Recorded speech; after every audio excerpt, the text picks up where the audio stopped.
Welcome, one and all, to the second volume of our web series, Once Upon a Time in The Sims Medieval. You will discover how the Sims Studio have created a realistic medieval environment as we take a look at the decor, the professions available, and the creation of those authentic medieval sounds. Plunge into the world of Once Upon a Time in The Sims Medieval.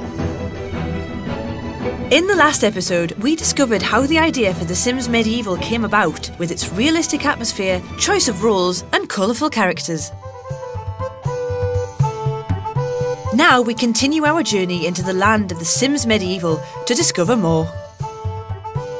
My name is Dave Motke. I'm an assistant producer for The Sims Medieval.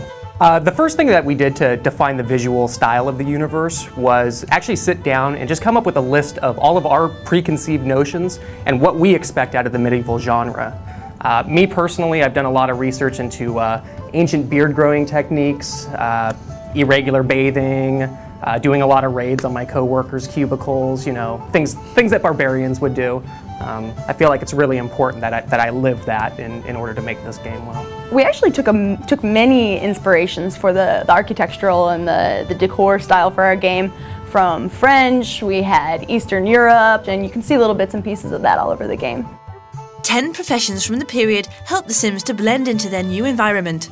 So as well as being monarch, why not try being a knight, physician, wizard, priest, spy, bard, merchant, or blacksmith?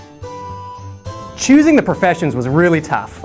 We probably had a little over 30 to start with, and after playing and living with those professions for a while, we started to kind of pare those down, and we ended up with 10 professions. And I think what's really cool about those professions is they're all widely unique. But don't worry, The Sims Medieval is by no means all work and no play. Well, to keep everything funny, our real inspiration was the Sims franchise itself. So when a physician is throwing leeches onto their patient, it's not a bad experience, it's a funny experience. When you launch somebody into the pit of judgment to be destroyed, it's not a bad experience. We want to keep you laughing throughout the whole time.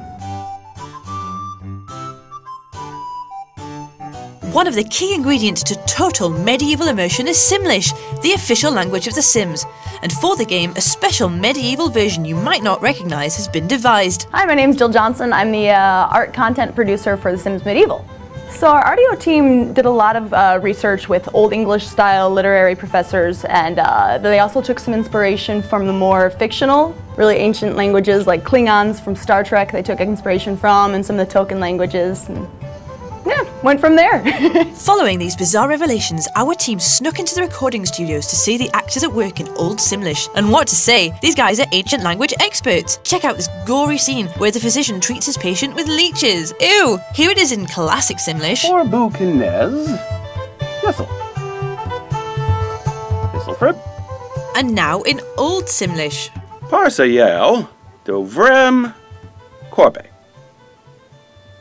Durel. And finally, this authentic middle-aged universe wouldn't be complete without some good old medieval music. Thank goodness that the sound team at the Sims Studio were able to find enough minstrels and lyre players to put together an orchestra to create the original soundtrack of the game. John Debney did an incredible job in terms of making a really, really compelling score that very much felt like it had come from a different time period. We wanted the music to sound right for the world of the game. And the end result really transports you to the Middle Ages. Kind of makes you feel like having a mighty feast and dancing the night away. And so it is with these fine musical notes that we close the second ancient volume of our tale. Next time, we take a trip down the catwalk of the Middle Ages to check out the latest fashions of the period. We'll see the gameplay itself and discover just how talented these new characters are. So for the sake of your kingdom, miss not the next ancient volume of Once Upon a Time in The Sims Medieval.